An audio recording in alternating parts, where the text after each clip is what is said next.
AITA for refusing to babysit my stepsister's children.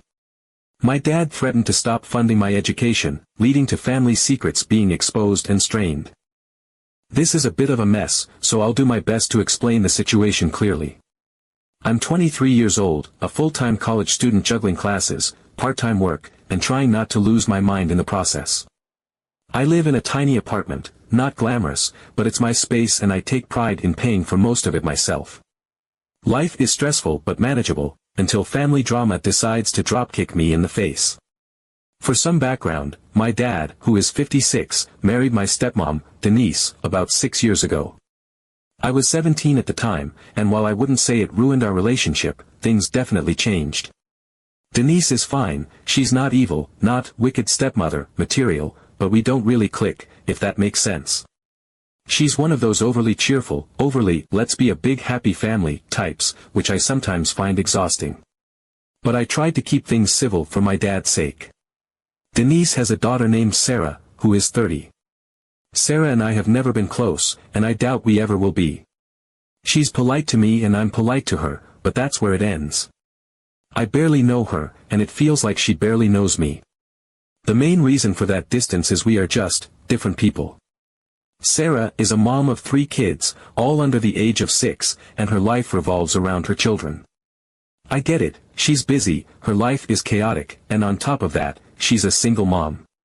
Her ex is completely out of the picture, so she's raising these kids alone. I can only imagine how hard that must be, but it doesn't mean I'm automatically signed up to help her.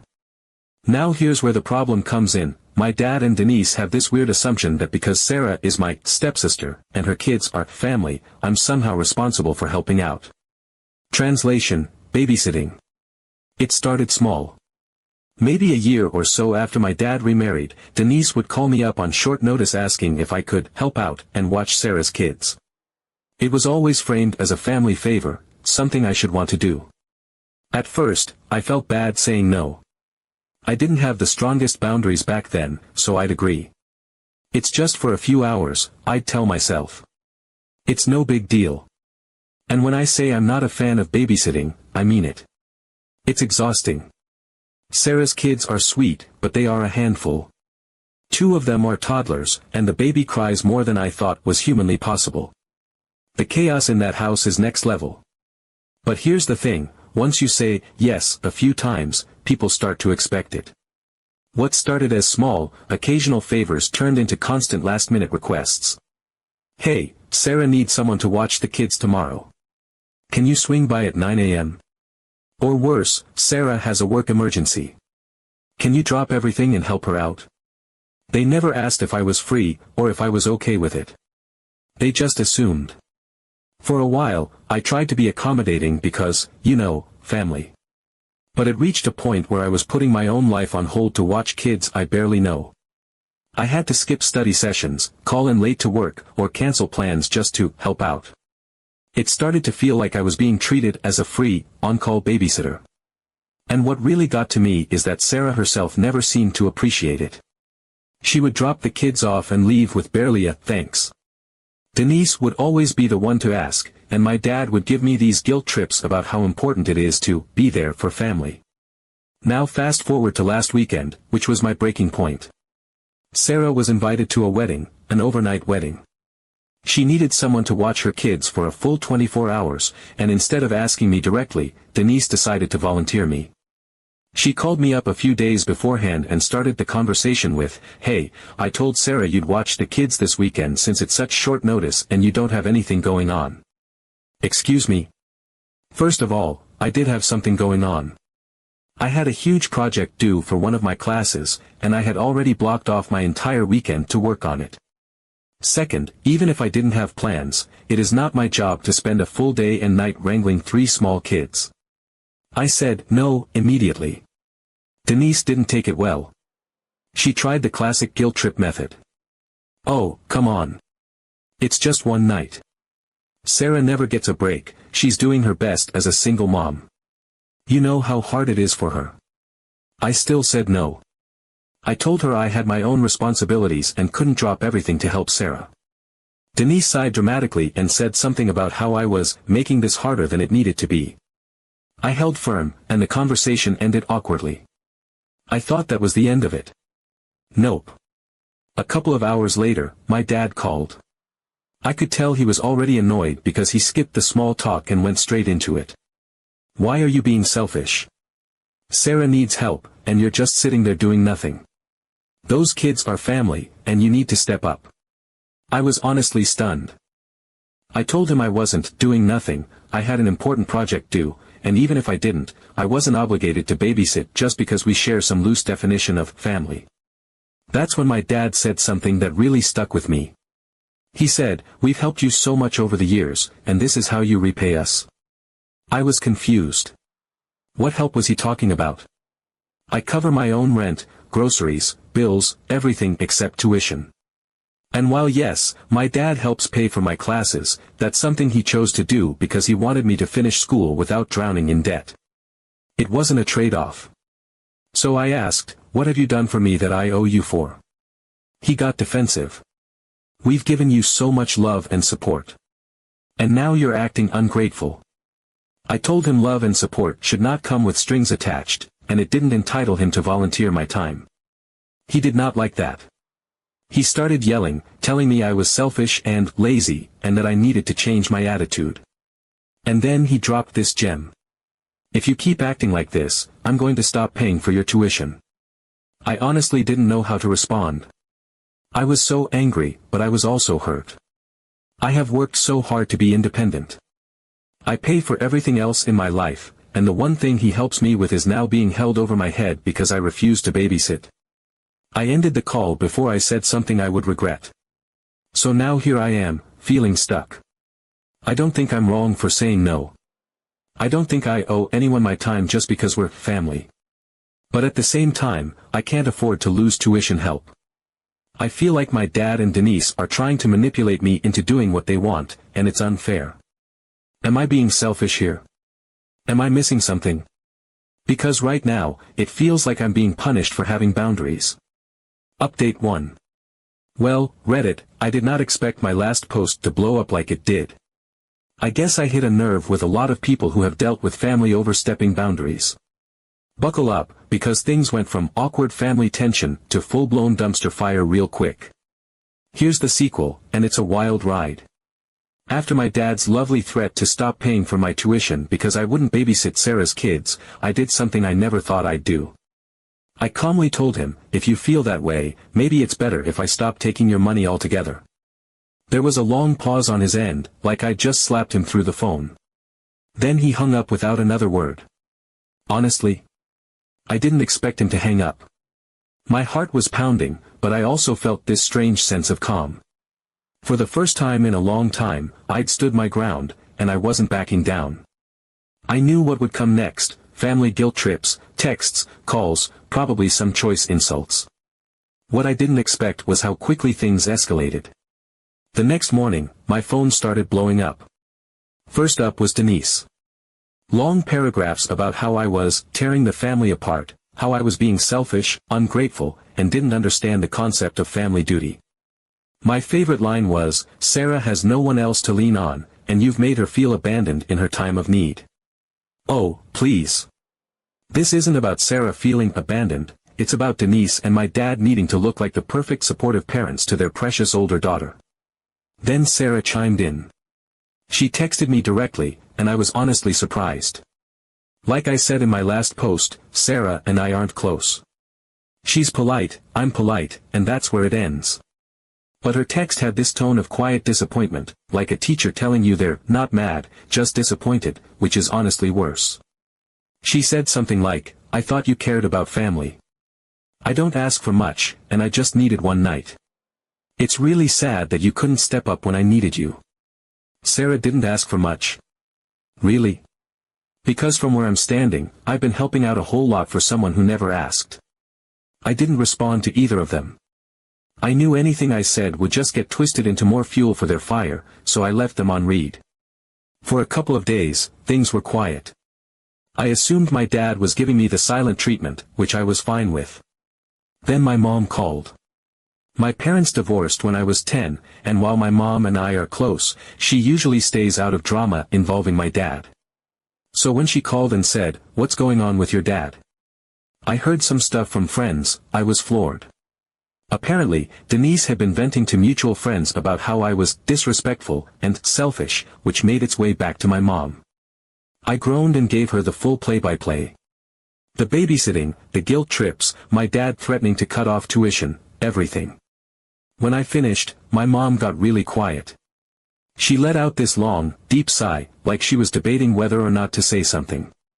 And then she hit me with, "There's something you should know." Here's where everything unraveled.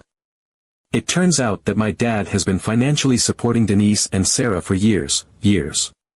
And not just the occasional favor here or there, but regular, significant amounts of money. Sarah struggled a lot after her ex left, and instead of helping her establish financial independence, my dad, and by extension, Denise, essentially became her safety net. This part didn't shock me too much. My dad has always had a savior complex. He loves being seen as the one who fixes things, the guy who swoops in to save the day. But then my mom dropped the bombshell. At one point, my dad dipped into my college fund, a fund that had been set up by both my parents after their divorce, to help Denise and Sarah out financially. My mom found out when she noticed the account balance was lower than it should have been. She confronted my dad, and he admitted he'd taken money out to help cover some of Sarah's bills. My mom was livid and told him in no uncertain terms that he needed to replace it. He promised he would. Spoiler alert, he never did. That money was supposed to be for my education. My mom had kept quiet about it because she didn't want to drag me into the drama at the time. She figured my dad would eventually replace the money, and I'd never have to know. Clearly, that didn't happen. I can't even describe how I felt hearing all of this. Angry? Absolutely. Hurt. More than I expected. I've worked my ass off for years to be independent. I pay for my rent, my bills, my groceries, all of it. My dad helps with tuition, yes, but now I find out he did so after taking money that was already mine to begin with. That wasn't help, it was him covering up his own bad choices. The more I thought about it, the angrier I got. Suddenly, all those guilt trips about family and stepping up made perfect sense. It's not about family at all. It's about control. My dad uses his money to make himself feel important, and when I refused to play along, he lost his mind. I realized he didn't threaten to cut me off because he actually needed to save that money, he did it because he wanted me to fall in line. I spent the rest of that day stewing. By the time the evening rolled around, I knew I had to make a decision. I couldn't keep taking tuition money from someone who thought they could hold it over my head. It wasn't worth the stress, the guilt, or the manipulation. I called my mom back and told her everything. She was incredibly supportive and said she'd help me figure out a way to finish school without relying on my dad. I might have to take out loans or pick up more hours at work, but I'd rather struggle on my own terms than owe him anything. Update 2. Reddit, I'm back again with another update. I never imagined I'd end up in this position, but after everything that happened, I knew I couldn't just let it slide. Confronting my dad was one of the hardest and most eye-opening experiences of my life. After my mom told me about the college fund situation, I couldn't stop thinking about it.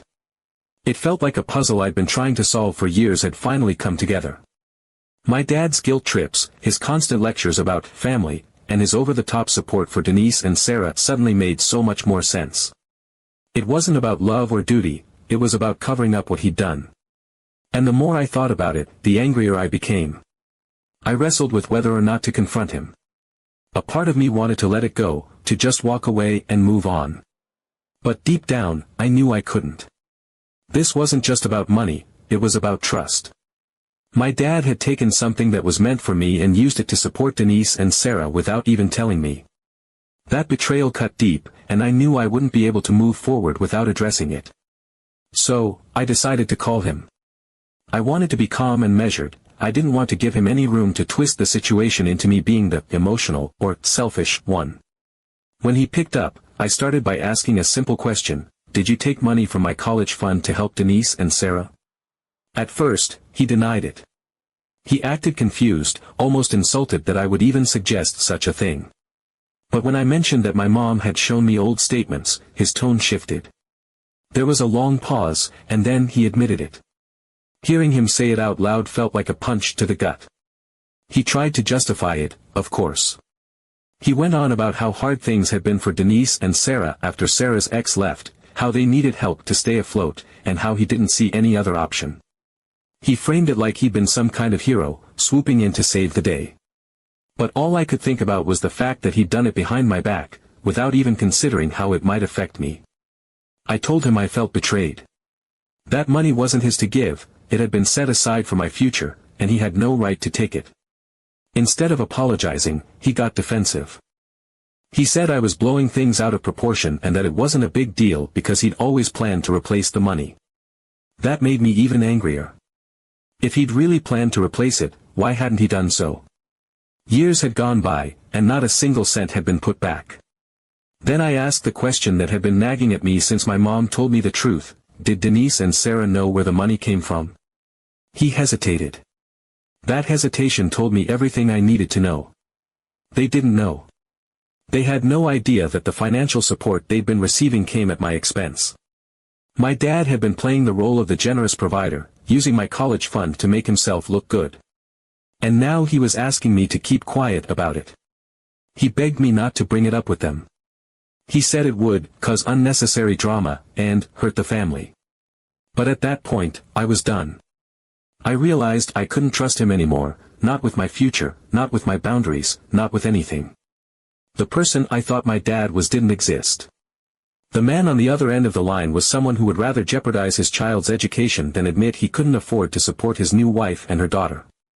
After I hung up, I sat in silence for a long time. I felt numb, like the reality of what had just happened hadn't fully sunk in yet. But as the hours passed, that numbness gave way to clarity. I realized I couldn't keep letting my dad hold money over my head. Every dollar he gave me came with strings attached, and I couldn't live like that anymore. I had to take control of my own life, even if it meant struggling financially for a while. The next morning, I made a decision. I called my mom and told her I was cutting off financial help from my dad. She was incredibly supportive and said she'd help me figure out a plan. We talked about options: student loans, picking up more hours at work, even moving back home temporarily to save on rent. It wasn't ideal, but I knew it was the right thing to do. I couldn't keep letting my dad manipulate me with his money. After that, I blocked Denise and Sarah.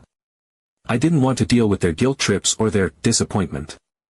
They didn't know the full story, and honestly, I didn't care if they ever found out. My relationship with them had always been one-sided, with me giving and them taking. Cutting them off felt like a weight being lifted off my shoulders. Taking a step back from my dad's side of the family has been harder. Despite everything, he's still my dad, and part of me misses the relationship we used to have. But I know I can't go back, not until he takes responsibility for what he's done and shows that he respects me as an individual.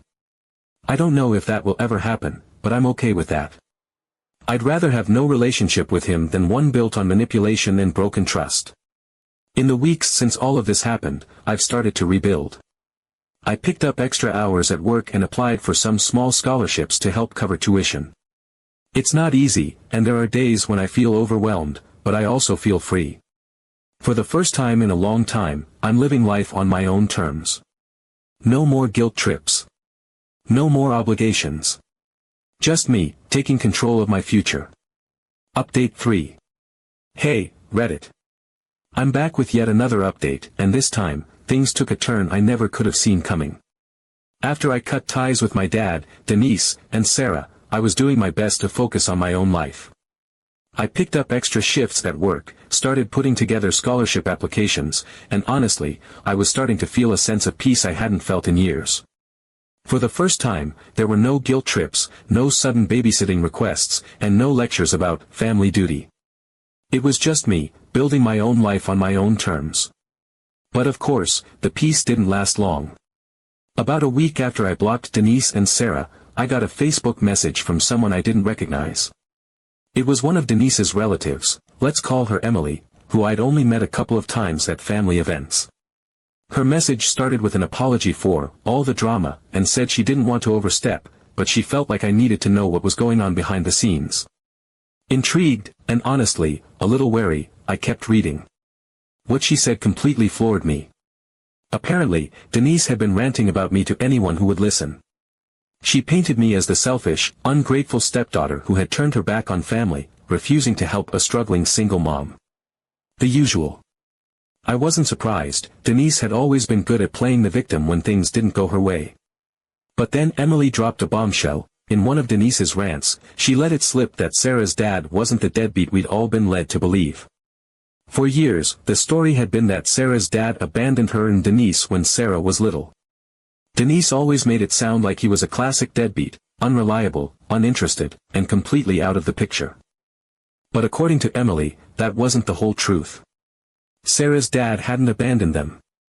In fact, he'd been trying to reconnect with Sarah for years, but Denise had kept him away.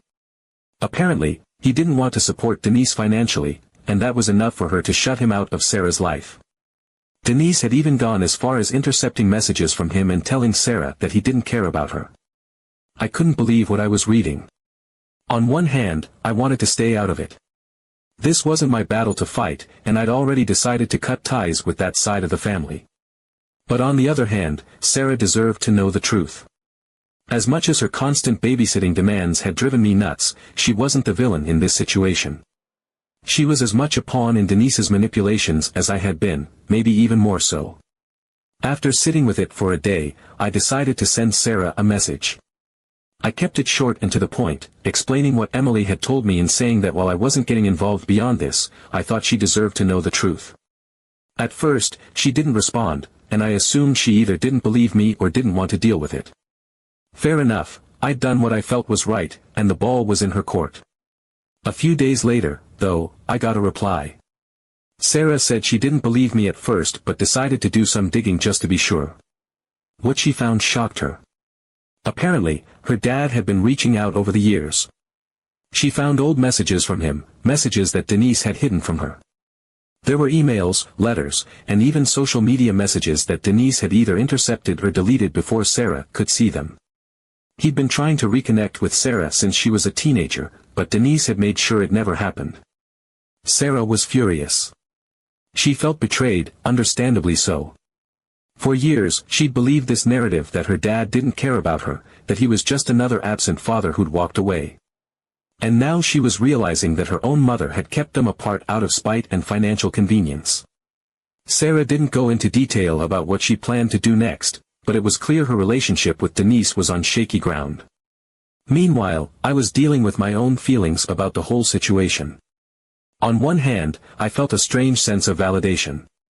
For years, I'd felt like something was off about Denise, like there was more to her story than she let on. But on the other hand, I felt sad. This wasn't just about me or Sarah. Denise's manipulations had hurt so many people, and now everything was unraveling. Part of me even felt a little guilty for being the one to light the match, even though I knew it wasn't my fault. As for my dad, he's tried to reach out a few times since all of this went down. He's sent a couple of emails and even left a voicemail, but I haven't responded. I'm not ready to talk to him yet. Every time I think about what he did, taking money from my college fund, lying about it, and then trying to guilt me into silence, it just reignites all the anger and hurt. I know I'll have to address it eventually, but for now, I need space. In the meantime, I'm focusing on myself. I've picked up extra shifts at work and applied for a few more scholarships to help cover tuition. It's not easy, but I feel proud knowing that I'm taking care of myself. For the first time in years, I'm not relying on anyone who thinks they have the right to control me. It's liberating, even if it's a little scary. Looking back, this whole situation has been a roller coaster. I've learned a lot about my family, about myself, and about the importance of boundaries. I've also learned that sometimes, walking away is the best thing you can do, for your own peace of mind and for your future. As for Denise and Sarah, I don't know where things will go from here. Last I heard, Sarah had started talking to her dad, and it seems like they're slowly building a relationship. I'm glad for her. She deserves to know the truth and to make her own decisions about who she wants in her life. Denise, on the other hand, is probably still complaining about me to anyone who will listen, but honestly, that's not my problem anymore. At the end of the day, I'm just grateful to finally be free from all the guilt and manipulation. It hasn't been easy, but for the first time in a long time, I feel like I'm in control of my own life. And that, Reddit, is worth everything. Thanks for sticking with me through this wild ride.